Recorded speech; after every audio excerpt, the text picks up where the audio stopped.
reveals new details about his plans for Deathstroke and scrapped DCEU movie. Oh my god. There was a time when Ben Affleck planned to direct and star in The Batman. Unfortunately, the actor had such a rotten time working on Justice League reshoots under Joss Whedon's supervision.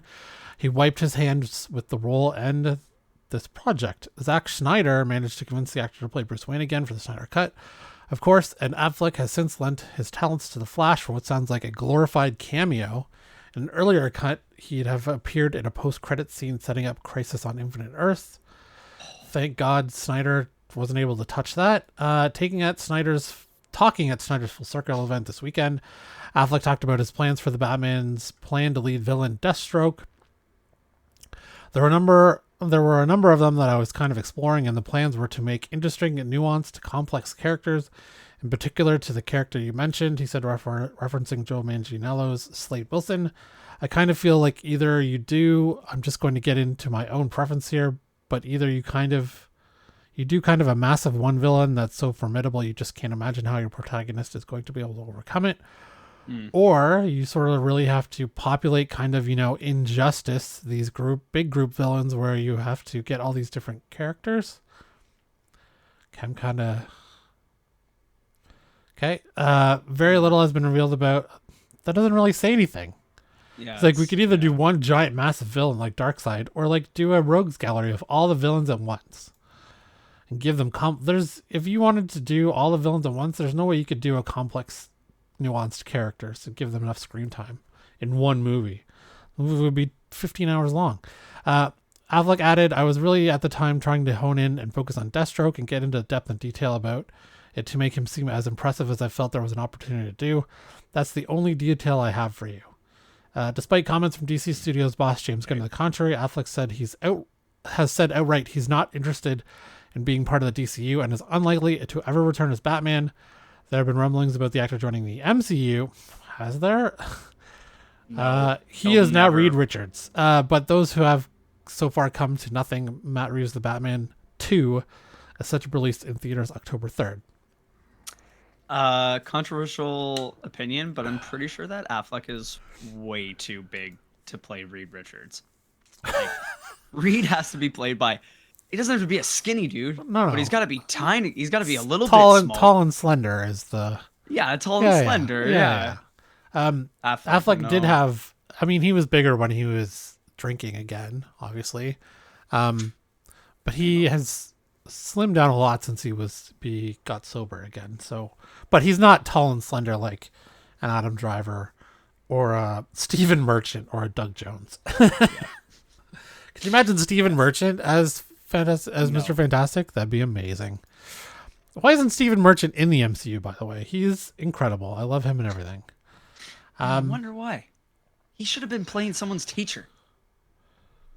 Yeah, I mean, well, yeah, but they have, what's his name as the teacher too, and he's good. Hannibal Buress. Yes, and the guy with glasses, right? Ben Starr. Yes, Ben Starr. Yeah. I don't know. Like, I'm happy to have Deathstroke in as a villain at one point. Yeah. But it wasn't going to be in the Snyderverse, and you really have to build him up as a equal to Batman in combat. Yeah. So. Yep, you do have to build that up, which is hard. And I mean, you have to. I feel like with some of these villains, you got to really flesh them out. You can't really just do all of a sudden a whole. And I don't really like gang of villains. I have a Christopher Priest run of Deathstroke omnibus today on my shelf, so I haven't read it yet. But I think if you were gonna do Deathstroke, he's a mercenary. So what's his motivation for going after Batman unless he's being hired by someone else? Yeah, yeah. And who would be that villain? Like, does the Penguin hire him? I mean, Joker wouldn't hire a mercenary, but I don't know. Two-Face, like, unless there's a story I don't know about. I don't know everything. Yeah, and that's what I was also curious about. History, but... Yeah, I was also curious about this too. Was that like how much, like obviously Deathstroke interacting with Batman was quite a bit, but then later on with like the Teen Titans and everything. Yeah, he was involved quite a bit. With he was the leader of Teen Titans at one point, was he not? I thought he was the main villain of Teen Wait, Titans for a yes, while. right. You're right. Sorry, I'm Robin, and yeah. Yeah. So that's what I mean. So I didn't know, would this be considered before that, after that? Would they have Ignore anything it. to do with that? Like, obviously Yeah. not Teen Titans, but a team of younger superheroes or whatever. Yeah, interesting. Sad to see nothing happen again, because if Affleck wrote any of that out, that would have been dope. Yeah. Air comes out this week. I read on digital, so that's fun. Nothing but rave reviews. I really want to see Chris Tucker in that. Oh yeah, I heard he did really well. Also, Dungeons and Dragons came out on Tuesday, and everyone should watch it. Rent it, buy it. It's great. Oh, I didn't even go. Okay, other DC news. The Flash is so good, you will forget Ezra Miller is a criminal. And he was grooming a 12-year-old. It's funny, I saw the trailer and I instantly forgot. The Flash's production designer, Paul Osterberry, believes Ezra Miller's performance on the screen will make fans forget the actor's off-screen behavior. Talking to CBC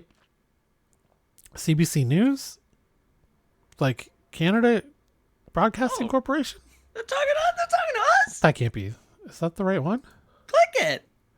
Oh, it is too. Oh, Jesus. Oh, this guy's no. not Canadian, is he? Oh no. Oh no. Oh, what have we done? Osterberry said Miller did such a superb job that people will forget all the negative press the actor accumulated in the last couple of years. He stressed Miller's dedication, professionalism while being under a lot of pressure. Osterberry pointed out that Miller had to play two versions of the character, switching roles every few days. Oh, that must be so hard. According to the production designer who won the Academy Award for The Shape of Water, Miller had only 3 days off during the entire shoot. They filmed 6 days a week and spent one in stunt rehearsals. It has been reported earlier that Miller did their own stunts for The Flash. Miller has a history of run-ins with the law and alleged erratic behavior, starting with arrest for drug possession in 2011, which led to 2 citations of disorderly conduct. In 2022, they faced multiple charges and accusations including burglary, disorderly conduct, harassment, secondary assault. The parents of indigenous activist Tokata Iron Eyes accused the actor of grooming their daughter since childhood. You know what? He's so good as a Flash, though. We should just ignore. I know. Everything you just said, I instantly just forgot from the trailer again. Wow. That's unbelievable. Like how I can't believe Canada. Damn it. We fucked up again. Well, wait. Is this guy Canadian or It says the Canadian as in the title. Where? Go back. Under the CBC one. Talking to CBC. Oh, under the CBC one. The title. Oh, God. Damn. We exported the wrong one. Damn. Jesus Christ. He looks miserable in that video. Do you think Warner Brothers has got to be losing their minds that he said this? Especially when they're trying to tamp down all of the controversy over him and like again. completely ignoring Ezra Miller and not having him do press. And now this guy comes out and like, they'll forget about his crimes. Unfucking believable. Jesus Christ. Holy fuck. Yeah, the WB is not hiring that guy again. Yeah. No. Okay, well. Love it. At least CBC outed the guy. I don't know. Does he ever work again? I mean, I don't think they really outed him, but by only accident, because they didn't say anything in the article. It's not like they Wait a minute. Did they say? Okay, sorry. Just do a little prodded him scoop to down. say that? Huh? No, just do a little scoop down. Like, obviously he said it, but like, was there anything that's mentioned in the article about how terrible Ezra is? Oh, yeah, it stars legal troubles. Yeah, nice little paragraph there. That represents a huge risk for the film, those indicated in the past few years to it, but Osprey says he's not too concerned about how those stories surrounding Miller will affect the film. People will arrested on numerous times in the past years, although they didn't mention the grooming part. Oh, wait. Here's a week for my profession. No, they didn't mention this dude lives in Toronto, too. Maybe I should go find him. Okay. Be like, dude, what were you thinking? Now, we don't advocate for doxing on this channel. No, of course. Maybe I'll just try to walk around Toronto and maybe I'll calling his name. Yeah. Yeah. Hey, Ezra Miller, apologist, where are you? I like how you didn't say his actual name. That was pretty. Ezra Miller, apologist? Yeah, the guy's name. Oh, the guy's name. Yeah, right. Yeah. Okay, well, that's DC news for this week. Big shocker there.